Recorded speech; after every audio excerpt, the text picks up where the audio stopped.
XGIMI's lineup of high-end long-throw home theater projectors has moved to the next level with their Horizon 20 series. I'm going to be reviewing the Horizon 20 Pro, which is the midline of the three options.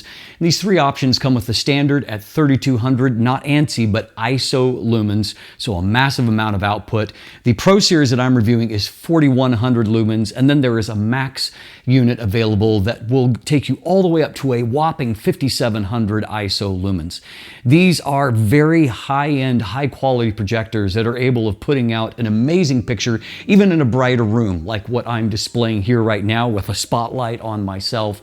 And they are the first projectors, at least I've personally reviewed, that I look at and say, okay, how can I reconfigure my own home theater to match around these projectors? It's a huge step forward for the Horizon series, and today we're going to dive into what makes the Horizon 20 Pro such a special home theater projector. Now, setup was nice and easy for everything here. The main thing I want to highlight is that there is an improvement to their floor stand. Previously, there was no place to hide your power brick, and so you would have a stand, but you'd still have a power brick somewhere. Now they have this where you can remove the top, you can put the power brick down inside there. Then you have cable routing where it comes up and it plugs into the stand here rather than into the projector itself, which is great.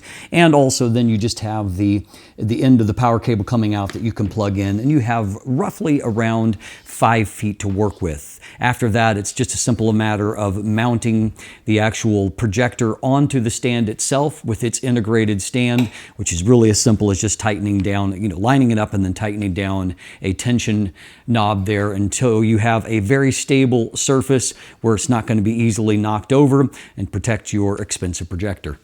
One final thing that I really like is that the power does not actually come into the back of the projector itself, but it goes into the base of its integrated stand. And so that obviously allows you to hide away the power cable down into the stand if you're using that. But it also means that even if you're not, you're just setting this on something else, it allows you to freely rotate this without power in the way. It also just produces a cleaner overall look for the actual unit itself, and that there's nothing sticking out of the back of the projector. So let's talk ports. Here on the back, we have a variety of different inputs and outputs for both the video and audio. So let's start by taking a look here on the bookends, which are the audio connections. We have an optical out, which I really like because you can send a 5.1 surround signal or 7.1 surround signal to older receivers, whereas if you go over HDMI, you might be stuck with just getting stereo PCM. And so I like having that option because not all of the new receivers can encode all the formats over the PCM formats. And so it's great for that. Also, you have a 3.5 millimeter output that you can just run just stereo level, but at least it gives you an option of connecting just to speaker or a sound bar directly through that. We have a couple of USB ports, USB 2.0, USB 3.0. The 3.0 is obviously important if you're needing to transmit data at a faster rate or you're connecting something like a laptop to it for one reason or another.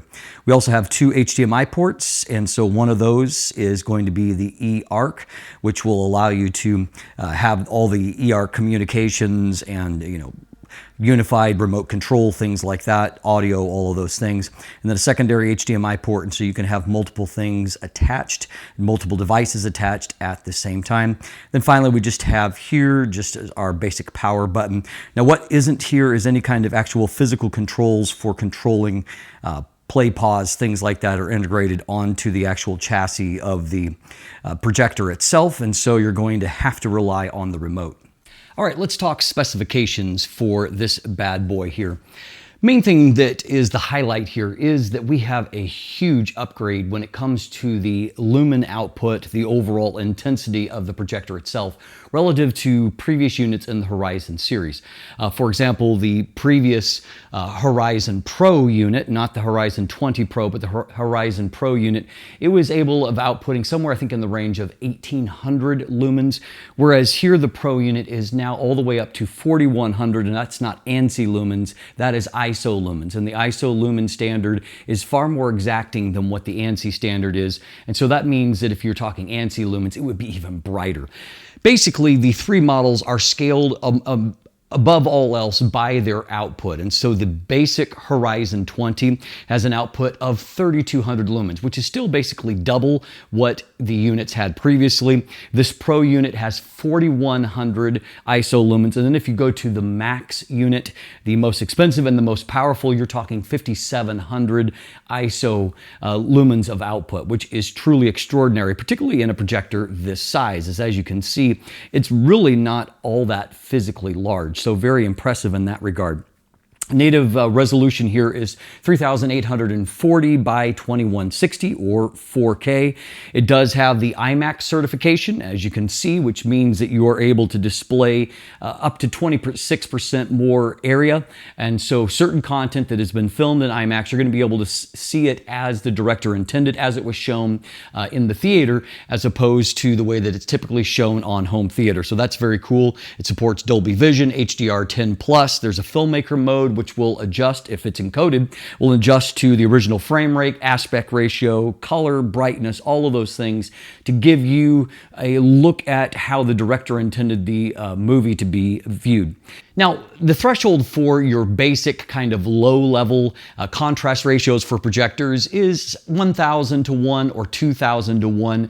Mid-level is considered anywhere between 3 and 5000 to 1 ratio. And then high-end projector is considered to be 10,000 to 1 or better. In this case, we have a contrast ratio of 20,000 to 1. And so this is able to produce really, really impressive just gambit of brightness here. And contrast, which is really impressive. Now, there's a dynamic contrast ratio of 1,000,000 to 1. I consider those figures to be more marketing. It's relying on software and certain kind of measurements. It's not really the native performance, but the native performance here is very, very impressive.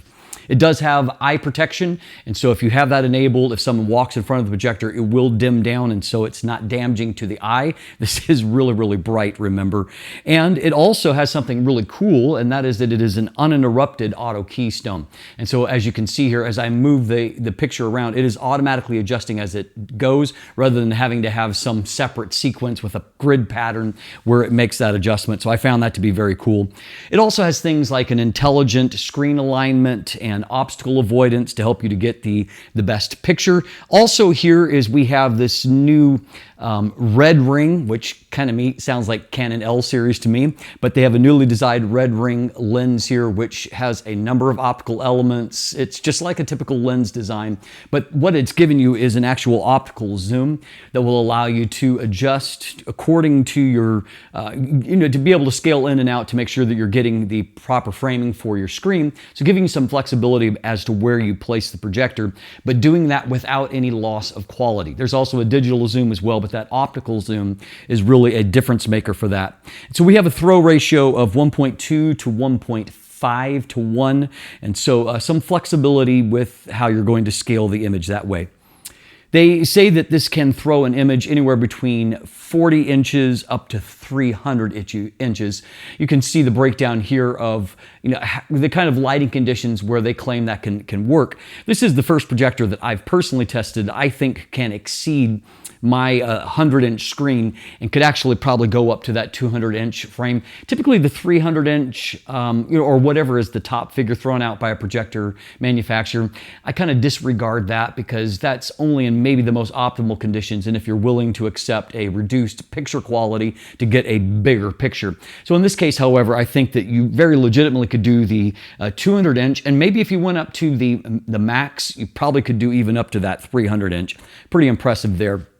In terms of the processing inside, we have 4 gig of RAM, we have 128 gig of storage, and running a high-end processor to make sure that everything is nice and snappy.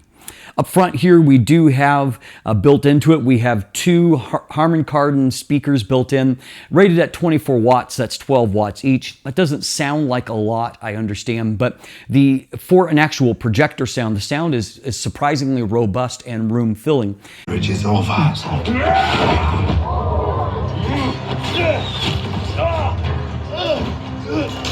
You and I are the only two of our line who will survive. Part of that is it will go down to 55 hertz, so you get a little bit more low end, not the room shaking subwoofer 20 hertz type level, but at 55 hertz it's enough to get a little bit of fullness rather than a tinny sound. And so I'm actually quite impressed. You know, if you have no other audio solution, which is unlikely if you're spending this much on a projector, but hey, who knows? And so anyway, the audio is surprisingly impressive there. It does support all the things like casting and mirroring, things that you would expect there. It does support 3D as well. And then importantly for those that are into gaming, in the game mode, which you can switch into, it has latency ratings of 1 millisecond, and that's at 1080p, 240 frames per second. If you go down to 1080p, 120 frames per second, it's 2.2 milliseconds. And then at 4K 60, it is 3 milliseconds. And so this is a relatively lag-free performance. And so those of you that are gamers, this is very much designed with gaming in mind. And so might be what you're looking for there. The projector weighs in at 4.9 kilos or 10.8 pounds, and I will note that the most recent generation of XGIMI's remotes, basically in 2025, they finally have some backlighting, and not every single button is backlit, but the main ones are. The remote itself is very sleek. It does feel like a premium remote, as it should in a projector at this level, and I like the fact that there is some room to slide that in there, and it almost feels like it not quite magnetically holds it, but it feels like it keeps it. If you're moving the projector around, this remote isn't going anywhere. So overall, pretty high-end specs as we look at those basic features. So let's talk about what's great and what's not. The first big area that I think is fantastic about this projector, which is the most important, is the picture quality. I remember back in the day when my kids were young that we went through a season there where it seemed like every few years there was a new format that came out. The VHS has moved to DVD, and then from DVD we moved to Blu-ray, from Blu-ray to 3D, and then ultimately to 4K as far as physical media and its progression. And I remember buying some of the same Disney movies over and over as the kids were growing up because we'd be so excited to see them in their newly upgraded form. We've never seen it like this before. And it was exciting. They were excited. I was probably more excited because I was, essentially geeked out by the improvements in the quality that was available. While I don't have the time that I used to, I feel like there's something about this projector that inspires that same kind of feeling inside of me, that even the familiar content I know is going to look so much better. It's the first time that I'm able to scale up to the big screen and actually get picture quality that not only matches but exceeds what I've been able to get from, LED type screens or plasmas in the past. This is a really, really impressive result. And so most of the time, you're having to operate, at least I've had to operate projectors somewhere near their limits, and so that you can get a bright enough picture. In this case, however, we're able to operate well beneath that, which means you can actually calibrate the picture because there is so much light available. You can really calibrate the picture to get something that's fantastic. For the first time, I've been impressed by the black levels on a projector, and that is because you're able to achieve such amazing brightness that it means that the resulting black levels, which are really just the absence of light in that particular space, are really, really impressive, and there's not that kind of bleeding over into them. At the same time, however, while the black levels are nice and inky, there's also a lot of detail in them. I feel like I'm seeing things that the director intended to be a part of that maybe you won't see on a lesser screen or a lesser projector. And that to me is really, really impressive.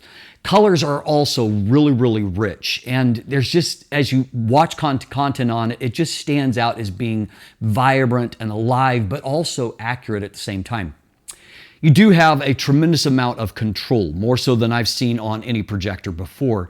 And so you really can get in there and you can customize and tweak those. Obviously, there's a lot of the electronic aids you can put on, that's going to reduce noise or going to, give you local contrast or local dimming or all of these different things. Not sometimes, but most of the time, those are not really the path to getting your best picture quality.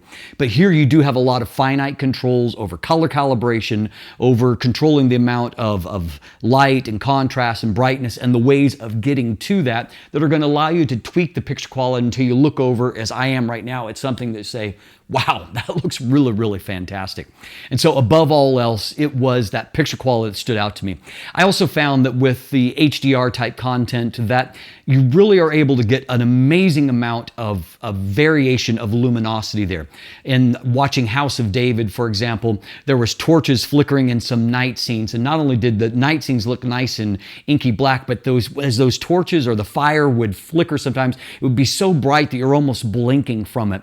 And it's kind of like overpoweringly bright in the best kind of way, not blown out, but with great intensity that makes that content come alive and feel more cinematic, which is really the reason why you're investing in something like this.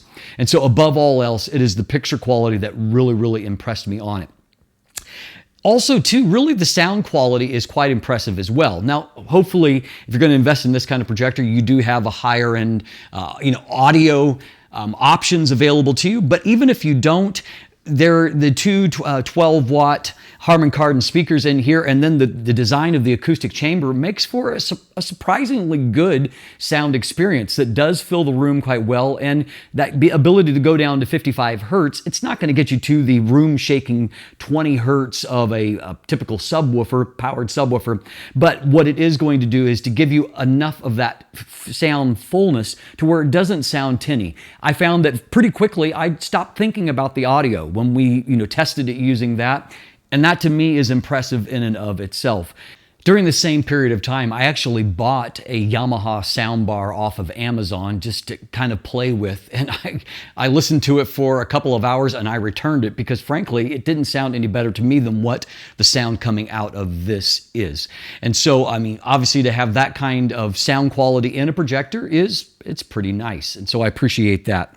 I also appreciate that this upgraded floor stand, which is included at the moment, has the ability to do all of that cable routing and make for a really clean looking experience, which makes the projector itself look like a nice clean addition to the room. I also appreciate the styling of the projector itself. When I saw it, particularly in person, I kind of got this vibe almost like this is the projector that the Jetsons would have owned. It's kind of that retro look that's also futuristic at the same time. This is what the home of tomorrow should have had. And so it does actually have a cool looking aesthetic that may actually add rather than detract from a room. You're not going to feel embarrassed by this hideous projector that you have set up in your room. And so I appreciate that as well. Setup is easy. Of course, the fact that most of these days are running the Google TV interface, that's actually really nice because it's familiar and it's easy to work with. And so I appreciate that. I also appreciate the fact that we've actually got this high-end lens in it, and it does have an optical zoom. That helps a lot in being able to scale your picture to where it needs to be to fill your screen, but without relying on something like a digital zoom or just having to move the projector to achieve that. And so that is always well appreciated as well. It does have a decent warranty for a projector. Projectors are not necessarily known for having the world's longest warranties, but this has a 2-year warranty, which is about twice as long as what you're typically going to get. And again, it shows that XGIMI is invested in this as their flagship product, and I think it shows. So let's talk about what's not so amazing. Well, obviously, the number one takeaway from a projector like this is you're buying it because the specs are incredible, and thankfully it lives up to that. The trade-off, however, is that they tend to be more expensive. And so we're talking about in this range anywhere from $1,700 to about $3,000 in that range. So I will note that early adopters, there's a current discount. I believe they get you $500 off, which helps that price to become much more comfortable. I suspect there'll be similar promotions in the future as well when there are sales on at the various times of the year. But there's no question that this is a significant investment. If you're wanting to move to a higher end projector like this, it does come at a cost, and so that's certainly going to be a deterring factor for many. I will also note that if you're thinking about this as also being something that's portable, particularly if you're using the stand, it's really not all that portable. The stand by design is heavier in the base, and by the time you put the power brick in there and then you mount a 5 kilo essentially projector on top of it, you've got what is a fairly heavy and somewhat clumsy thing to move around. It's fine for kind of sliding. I've been sliding it in and out of the space where I'm using it because I don't have a permanent setup for a projector-based home theater yet at this point, and it's fine for that, but don't look at this as being something portable and easy to move around. The best case scenario is if you can have a space in your home where you can set it up and you can leave it there. It's obviously a little bit more portable if you take it off the stand and move it around, and it does have, a bit of a foam case that comes with it, and so that's fine, but don't think of this so much as being a portable projector. Think of it as being more of a high-end, high-powered type unit. And so those are really, to me, the primary kind of negatives that I've come up with at this point. So my conclusion is that the XGIMI Horizon 20 is, put simply, the best home theater projector that I have ever used before. It combines amazing picture quality with impressive sound quality as well, and it has a brilliant execution of all of the details. There's just a lot of little areas where you can tell careful thought has gone into the engineering, things that I really appreciate for. It's expensive at basically $2,500 US, so obviously you can get that discounted, but you can actually display a 200-inch screen with this and actually be happy with the picture quality, and that in and of itself is amazing. And if you want a lot of these same features, but you don't need that kind of maximum brightness, you can get the Horizon 20 with that 3200 ISO lumens, and it costs about $1,700. And if you want to scale up even more, you can get the Max unit at $29.99, and it comes with that whopping 5700 ISO lumens, which is probably enough to even give you that 300-inch display, assuming that you've got a room that is 22 feet wide and over 12 feet tall to be able to fit that 300-inch screen into. The Horizon 20 has the potential to completely transform your expectation of what is possible with a home theater projector. It certainly has mine. And so at the end of the day, this is a unit that I'm very, very impressed with, and is very likely the projector that I've been looking for now for years as something that could be the center of a home theater setup for myself. If you want more information, you can check out the description down below, where I have linked to a full review article on my website, and also links to the XGIMI site where you can check things out a little bit more further there and decide whether or not this is the projector for you. As always, thanks for watching. Have a great day, and let that light out.